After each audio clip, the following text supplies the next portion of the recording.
Сегодня Ингушскому государственному университету исполнилось 30 лет. С юбилеем родного вуза преподавательский коллектив студентов поздравил глава региона.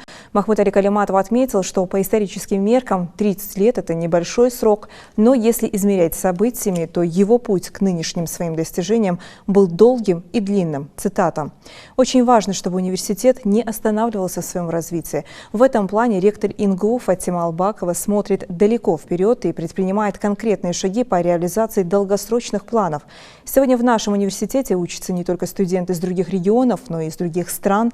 Расширяется перечень образовательных услуг, ведется научная работа. Преподаватели лучших российских вузов приезжают и читают лекции для наших студентов.